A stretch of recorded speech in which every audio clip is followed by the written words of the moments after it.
Salut à tous, bienvenue dans cette nouvelle vidéo de Autour des salles obscures. Alors ça faisait un petit peu longtemps que je n'avais pas faite, la dernière c'était The Fabelmans de Spielberg. J'avais promis également une vidéo de rattrapage, mais qui, actualité oblige, j'ai pas eu le temps de la peaufiner, mais elle va venir, hein, ne vous inquiétez pas. Mais là aujourd'hui on va parler donc de Suzume. Alors Suzume, le pitch en quelques mots, eh bien c'est un film d'animation japonaise, où une jeune fille qui se rend au lycée va rencontrer un jeune homme mystérieux, comme souvent dans les animés, et elle se rend compte, ce jeune homme referme des portes qui sont censées empêcher les catastrophes naturelles dans tout le Japon. Ça va l'entraîner dans un voyage à travers tout l'archipel, mais également un voyage sur elle-même. Suzume a été réalisé par Makoto Shinkai, donc voilà, c'est l'homme qui a déjà offert au monde le splendide Your Name, voici la version Blu-ray DVD, mais également 5 cm par seconde et The Voice of a Distant Star, que j'ai là en coffret DVD. Donc, voilà. C'est l'un des réalisateurs les plus en vue de l'animé au Japon. Pas mal de gens pensent qu'il va prendre le relais de Miyazaki, des studios Ghibli. On verra avec le temps, mais ce qui est sûr, c'est qu'à chaque fois qu'il sort un film, eh bien, on n'est jamais déçu, tant par la qualité de l'animation que par la qualité du script et de l'histoire. Et ça, c'est la marque des très grands réalisateurs. Voilà. Donc, personnellement, moi, je suis un grand fan d'animé, que ce soit les grands classiques de Ghibli, les Totoro, les Porco Rosso, les Princesses Mononoke et compagnie, mais aussi d'autres un petit peu moins connus, comme Silent Voice, qui traite du harcèlement, Le Garçon et la Bête, puis les adaptations de manga comme Death Note, comme Terraform Mars, ou comme Le Prince Arslan. Voilà. Donc on évacue tout de suite la partie technique. Ici l'animation, qui est un mélange de techniques, on va dire, traditionnelles et de 3D, est absolument extraordinaire. Tout est beau, c'est impressionnant, c'est fourmillant de détails, ça tend vers un réalisme pur et dur, tout en n'oubliant pas le côté majestueux, merveilleux du dessin. Donc les décors sont superbes, les objets s'y intègrent parfaitement, et tous ceux qui, comme moi, ont eu la chance de pouvoir visiter le Japon, visiter Tokyo, eh bien reconnaîtront certains aspects de la vie quotidienne nippone, certains endroits. Et voilà, c'est vraiment tout ce qui fait la beauté de cet archipel, de certains lieux iconiques. Voilà, tout ça est parfaitement rendu dans le film. Les effets de lumière sont extraordinaires, l'attention portée aux détails là aussi est sublime. Je pense par exemple à la pluie, à un moment il commence un petit peu à pleuvoir, on voit les gouttes qui s'écrasent sur le sol. Il y a vraiment un travail extraordinaire. On est très très loin des clichés comme quoi l'animation japonaise rime avec l'animation bas de gamme, c'est totalement faux. Les gens confondent souvent certaines séries animées pour la télévision des années 80 qui disposaient de peu de moyens. Là, il n'y a rien à faire, c'est un travail sublime qui vaut largement les Pixar, les Disney, les DreamWorks et compagnie. Donc Suzume, c'est quoi? Suzume, c'est surtout un road movie. Voilà. Donc Suzume, c'est le nom de l'héroïne, elle traverse son pays, donc de la petite ville de Kyushu à Kobe, en passant par Tokyo, en voiture, en ferry, en vélo, à pied. Voilà. Donc le film permet donc à Shinkai de visualiser un Japon de carte postale peut-être, mais il faut bien entendu aller au-delà de cet aspect. C'est un Japon très contemporain qui utilise toutes les technologies modernes, en opposition à Your Name qui lui était plus basé sur deux époques différentes. Là on est vraiment en 2022. Voilà. La temporalité du film est plus simple évidemment, même si le film s'autorise et commence par, ce qu'on comprendra plus tard, un flashback.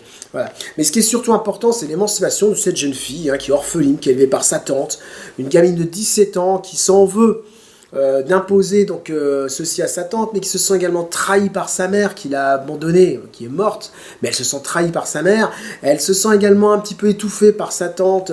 D'un côté, elle se dit je l'empêche de vivre, mais d'un autre côté, elle se dit moi aussi je m'empêche de vivre. Et il y aura d'ailleurs à un moment une scène très émouvante et très dure où les deux femmes vont se lancer à la figure les arguments qui, pris l'un avec l'autre, finalement sont très respectables. Et en rencontrant donc Sota, donc un jeune homme dont je vous dis qui ferme des portes pour éviter les catastrophes, là on entre de plein pied dans le fantastique, et bien pour la première fois elle va ressentir de l'amour pour quelqu'un. C'est un thème qui est cher au cinéaste, si vous avez vu En Aime, vous le savez. Et elle va donc dépasser sa condition, elle va désobéir pour la première fois, elle va se lancer dans une aventure folle qui au final lui permettra de comprendre le traumatisme de son enfance. Alors le film est traversé d'idées complètement barrées, hein, quand par exemple seuls les animés japonais sont capables de nous les donner. Par exemple, voilà cette chaise qui est possédée par l'esprit d'un personnage clé. Suzume, c'est aussi un film de rencontre, hein. Tout au long de sa route, eh bien, l'héroïne va rencontrer des gens qui vont l'aider, qui vont la comprendre, qui vont la faire réfléchir, qui vont la faire avancer. Et les scènes post-génériques, qui sont très très belles, eh bien, la voir retrouver tous ces personnages, toutes ces personnes, en compagnie de sa tante, ce qui permet de terminer l'histoire sur une vraie note douce, optimiste. Hein. Shinkai s'offre un happy end, tout comme dans Your Name, mais de manière là encore plus claire. Hein, voilà, où tout passe par le regard. Les regards sont très importants dans ce film, très importants. Évidemment, le film n'oublie pas d'être très spectaculaire. Chaque fermeture de porte offre une séquence dantesque, une dimension énorme. Au fur et à mesure que l'on avance, eh bien, ces séquences sont de plus en plus spectaculaires, un peu comme dans un jeu vidéo, où plus on approche de la fin, plus les boss sont de plus en plus costauds, de plus en plus durs à battre. Et le dernier doit évidemment être l'apothéose, hein, par rapport au premier boss de départ. Voilà. Et là, pareil, il y a un énorme travail sur la 3D qui s'intègre parfaitement à l'animation traditionnelle. Ça la sublime, même ça offre vraiment le meilleur des deux mondes. Et il y a un énorme travail sur l'image, mais aussi sur le son. Alors certains choix peuvent surprendre, avec un morceau jazzy dans le premier tiers du film, sur une scène extrêmement mouvementée. Voilà. Autrement, le travail sur le son est extraordinaire, sur la musique. Enfin, on sent que voilà, que il ne laisse rien au hasard. Il fait tout pour que son film soit le meilleur possible. Alors évidemment, depuis le triomphe de Your Name, hein, on sait que le cinéaste dispose d'énormes moyens, mais il les met au service de son art.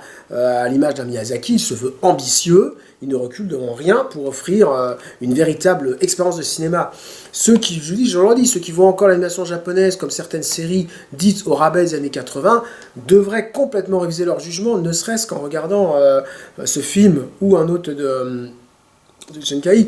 Voilà. La vraie force, le reconnaître, c'est que Shinki Suzume élève encore plus le débat, hein, par rapport à ça. Il donne encore plus de force au film. C'est un vrai film de cinéma qui est pensé comme tel, et le soin qui est apporté à l'animation, qui est porté au détail, qui est porté à l'image, au cadrage, aux effets de lumière, au dialogue, aux moindres gestes, hein, font que c'est les mêmes que la démarche d'un film live. On se demanderait même d'ailleurs si un film live apporterait un plus visuel. On est souvent déçu lorsqu'on voit des adaptations de manga en vrai film. Bon, je mets de côté Alita, qui pour moi est un film qui a complètement réussi ce pari. Voilà. Énorme succès au Japon, hein, 104 millions de dollars, en Corée, en Asie, un petit peu aux États-Unis, pas mal en France, il a quand même réuni plus de 500 000 entrées. C'est un film sur un thème qui est moins universel effectivement que Your Name, hein, qui est plus basé sur l'histoire du Japon, hein, où les catastrophes naturelles, le tremblement de terre de 1923, le tsunami de 2011 avec le tremblement de terre qui a suivi, et puis la catastrophe de Fukushima, c'est des phénomènes qui rythment la vie des Japonais, qui ont tous, mine de rien, sur leur smartphone, une application qui les prévient de du moindre tremblement de terre, du moindre catastrophe naturelle qui va arriver. Hein, voilà. Et ça, c'est peut-être pour ça que le film marche un petit peu moins bien dans le reste du monde. Mais c'est vraiment un détail. Si vous connaissez la culture japonaise, si vous aimez la culture japonaise, évidemment, vous ne serez pas surpris par toutes ces applications, par tout ce que l'on voit dans le film. Mon petit bémol, mais qui n'a rien à voir avec le film, j'ai pas pu voir le film en VO. Hein, Épinal le proposait qu'en version française, alors qui est très bonne, hein, entendons-nous bien, mais c'est vrai que j'adore voir les animés japonais en VO. Bon, d'une part, ça me permet de travailler un petit peu mon japonais, hein, vous savez peut-être, mais j'ai une de mes filles qui vit à Tokyo depuis 4 ans. Bon, bah, quand j'y vais, il faut bien que j'arrive à me dépatouiller pour parler là-bas, parce que très peu de japonais parlent anglais. Hein, voilà. Mais surtout parce que voilà, je trouve qu'il y a un timbre, il y a une mélodie, il y a une mélopée dans les voix japonaises, des films ou des animés. Voilà. Bon, je trouve que c'est plus immersif, mais bon, c'est pas grave, je me rattraperai en vidéo avec la VO. De toute façon, ça n'enlève strictement aucune qualité au film. Voilà. Donc si vous avez la chance de le voir, allez-y, foncez, même si vous ne connaissez rien à l'animation japonaise, c'est pas grave, vous verrez, vous allez découvrir un film formidable. Une fois qu'on a accepté le thème fantastique, parce que souvent là aussi, comme dans beaucoup de films d'animation, le fantastique surgit sans qu'on ait une véritable explication, il n'y a pas besoin, hein, c'est pas surligné au marqueur comme dans certains films occidentaux. Je vous assure que vous ne regretterez pas votre choix. Vous ne regretterez pas votre choix, et vous, comme moi, vous tomberez amoureux de la japanisation, des animés, et vous allez plonger de plein pied là-dedans. Alors attention, je vous le dis tout de suite, hein, si, comme moi, vous tombez là-dedans, votre portefeuille va en souffrir, mais bon, comme j'ai déjà dit, hein. Il y a des gens pour qui leur drogue, c'est les cigarettes, c'est l'alcool, c'est le jeu, c'est les machins. Et ben moi, c'est voilà, c'est ça, c'est les films, c'est les disques, c'est les animés, c'est les mangas, c'est les comics, c'est les livres. Je crois qu'on a connu pire comme addiction. Allez, salut.